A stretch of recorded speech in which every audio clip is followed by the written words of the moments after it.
Hello family members, welcome back to my channel. আমি নেহা।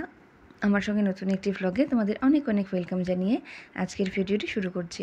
তোমরা হয়তো এতক্ষণে বুঝেই গেছো ভিডিওটা কী রিলেটেড হতে চলেছে, তবুও তোমাদেরকে একবার বলে দিচ্ছি। আজকে হচ্ছে 12 আগস্টের সকাল। আমি ঠাকুর প্রণাম করে বড়দের আশীর্বাদ নিয়ে বেরিয়ে পড়ছি আমার ছোট্ট বেবিকে নিয়ে আসার জন্য। কেন কি আমাদেরকে ডেট দেওয়া হয়েছিল 12 আগস্ট, তো সেই হিসেবে আমরা বেরিয়ে পড়ছি বাড়ির সবাই, মানে আমরা 4 জনেই বেরিয়ে পড়ছি। আর চলো তোমাদের সঙ্গে পুরো জার্নিটাই আমি শেয়ার করেছি। এতদিন টুকটাক কী করেছি না করেছি, ডক্টরের কাছে গেলাম, সব কিছুই তোমাদের সঙ্গে আমি শেয়ার করেছি।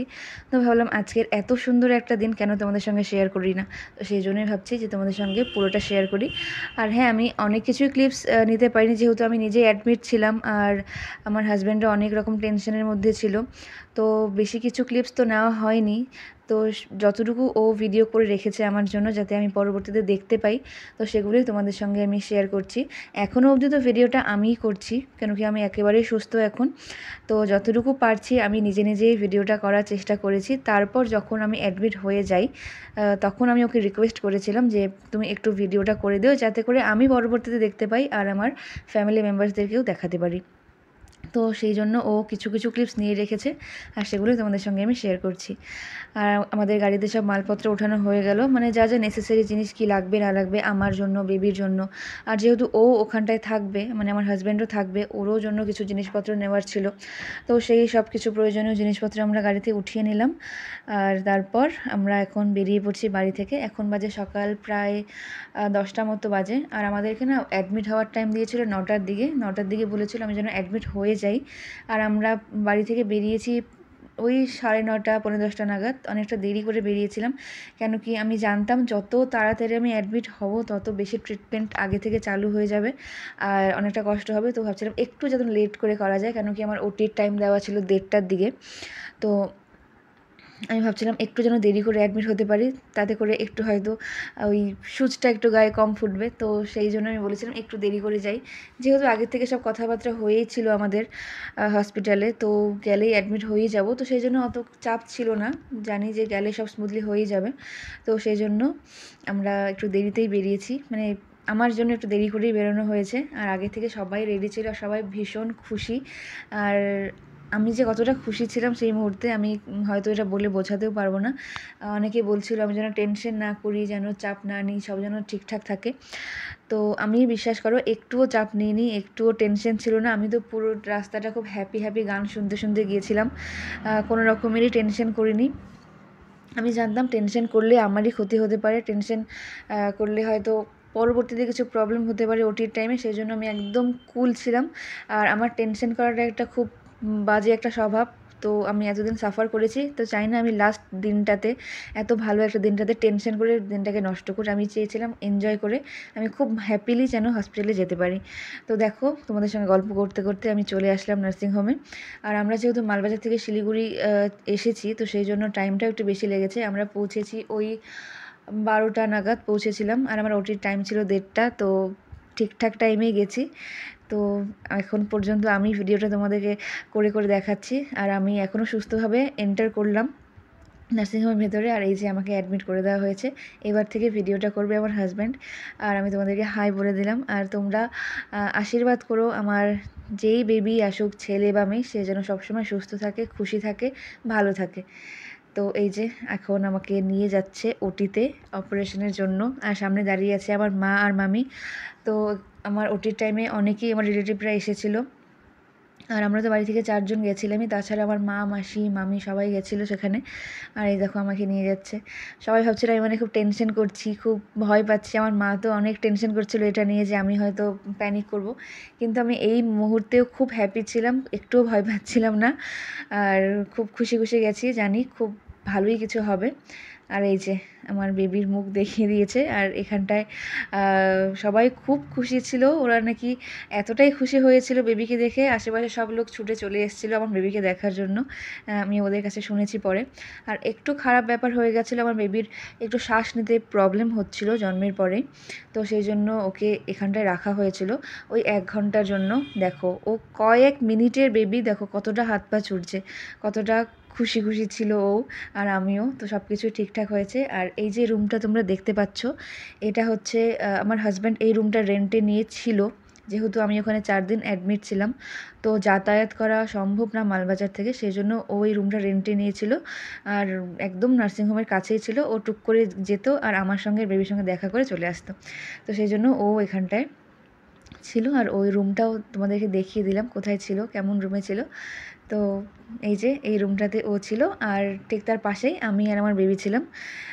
আর তাছাড়াও তো রোজ রিলেটিভসরা বাবা মা বাড়ি থেকে যাতায়াত করতোই। আর যেহেতু ওকে ওখানটা থাকতেই হবে, কখন কি হয়ে যায়, কি এমার্জেন্সি হয়, তো সেই জন্য ও একদম আমার পাশেই ছিল। আর ফোনে তো কথা হচ্ছিলোই, মেসেজেও কথা হচ্ছিলো, বেবিকে দেখাচ্ছিলাম ভিডিও করে করে। তো সব কিছুই খুব ভালোই ছিল। আর 4 দিন কাটানোর পর আমি অবশেষে বাড়ি ফিরছি আমার ছোট্ট বেবিকে নিয়ে।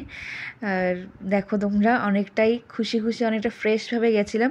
আর ফেরার দিন মুখ চোখের অবস্থা একেবারেই খারাপ হয়ে গেছে, যেরকমটা হয় হসপিটালে থাকলে।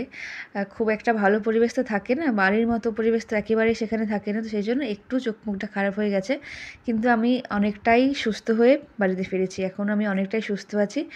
আর অনেকেই ভাবতে পারেনি যে আমি এত তাড়াতাড়ি রিকভারি হয়ে যাবে আমার, আমি এতটা স্ট্রং হয়ে যাব, অনেকেই ভাবতে পারেনি। বিশেষ করে আমার মা একেবারেই ভাবতে পারেনি যে আমি এতটা স্ট্রংভাবে সব ঠিকঠাক ম্যানেজ করে নেব। তো আমাকে দেখে আমার মাও খুব হ্যাপি, আর সবাই হ্যাপি যে আমি ঠিকঠাক বাড়িতে ফিরে এসেছি একদম সুস্থভাবে। আর রাস্তায় আসার সময় আমার মাসির সঙ্গে দেখা হয়েছে। মাসির বাড়ি ওই ফেরার পথেই পড়ে, তো সেই জন্য মাসি আর আমার ছোটদা এসে ওকে একটু দেখে গেল। তো এই যে ছোটদা ওকে আদর করছে। আর পেছনে ছিলাম আমি আর আমার হাজব্যান্ড, সামনে ছিল শ্বশুরমশাই। আর আমি বেবিকে নিয়ে আসছি। আমার জানো তো, ওকে যখন কোলে নিয়ে ফিরছিলাম আমার একটুও কষ্ট হচ্ছিল না, বরঞ্চ আমার খুব খুশি লাগছিল আমি আমার বেবিকে নিয়ে বাড়ি আসছি। আর ওর ওয়েলকামের জন্য ওর দাদু মানে আমার শ্বশুরমশাই একটা কেকের অ্যারেঞ্জ করবে বলেছিল আগে থেকেই। তো এই যে এই কেকটা ওর দাদুর তরফ থেকে ওর ওয়েলকাম গিফট বলতে পারো বা সেলিব্রেশন বলতে পারো। আর লিখে রেখেছি ওয়েলকাম হোম। তো ওর জন্য এই ছোট্ট সেলিব্রেশন। আর এই যে আমার শাশুড়ি মা মানে ওর ঠাম্মি, ওর জন্য অনেক কিছু আয়োজন করেছিল। তিনি একা হাতে যতটা পেরেছে আয়োজন করে রেখেছিল, তাকে বরণ করে ঘরে তোলা, এসব কিছু আমার শাশুড়ি মারই প্ল্যান। তো উনি নিজে থেকে এই সমস্ত কিছু অ্যারেঞ্জ করে ওনার নাতি কি নাতনি সেটা আমি এখন বলছি না, তো ছোট্ট বেবিকে ঘরে ঢুকিয়েছে।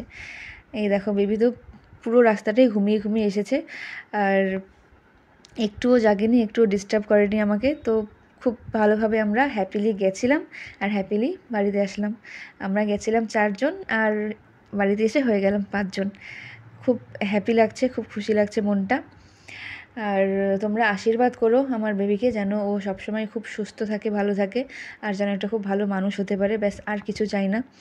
আগেও একটা খুব ভালো মানুষ হোক, তারপরে যা চাওয়ার আছে, যা হওয়ার আছে সেটা আস্তে আস্তে হয়েই যাবে। কিন্তু খুব ভালো একটা মানুষ, খুব ভালো একটা মনের মানুষ হওয়াটা খুব ইম্পর্ট্যান্ট। তো তোমরা আশীর্বাদ করো ও যেন সুস্থ থাকে আর খুব ভালো একটা মানুষের মতো মানুষ হয়।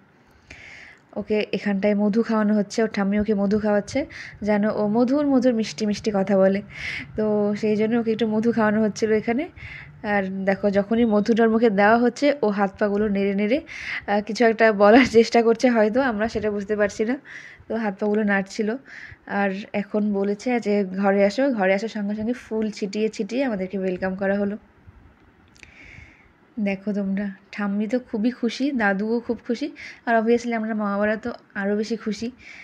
আমরা বেবিকে নিয়ে সুস্থভাবে ঘরে আসতে পেরেছি। কিন্তু মাঝখানে একটু গন্ডগোল হয়ে গেছিলো, শ্বাসকষ্ট চলে এসেছিলো জন্মের পরেই, তো সেটাও এখন ঠিকঠাকভাবে কেটে গেছে, এখন সব কিছু খুব ভালো আছে। আর এই যে সেই কেকটা তোমাদেরকে যে দেখিয়েছিলাম, সেই কেকটা এখন আমরা কাট করে নিচ্ছি। তার আগে আমরা অনেক ফ্যামিলি ফটোও তুলে নিয়েছিলাম, সবাই মিলে বেবির সাথে ফটো তুলে নিয়েছি। আর এই যে কেকটা এখন কেটে নিচ্ছি। আর তোমরা জানিও তোমাদের ভিডিওটা কেমন লাগলো, আর তোমরা যেমনটা বললাম আশীর্বাদ করো। আর তোমাদের সামনে আরও অন্যরকম নতুনত্ব ভিডিও নিয়ে আমি আসতে চলেছি খুব তাড়াতাড়ি। আর দেখো এই বেডটা বেবির জন্য ওর ঠাম্মি সাজিয়েছে। উনি যতটা পেরেছে নিজে হাতে সুন্দর করে সব কিছু করার চেষ্টা করেছে, ফুল দিয়ে সাজিয়ে নাতিকে বা নাতনিকে ঘরে তোলার ব্যবস্থা করে রেখেছিল উনি। আর তারপর বলছিল তুমি একটু এই বেডের মধ্যে ওকে শুইয়ে দাও। তো আমিও এই সাজানো বেডটার মধ্যে ওকে শুইয়ে দিয়েছিলাম। দেখো বেবিও খুব খুশি হয়েছে আশা করি। যখন ও বড়ো হয়ে ভিডিওটা দেখবে তখন অবশ্যই আরও বেশি খুশি হবে। তো আজকের মতো ভিডিওটি এই পর্যন্ত, কেমন লাগলো জানিও। বা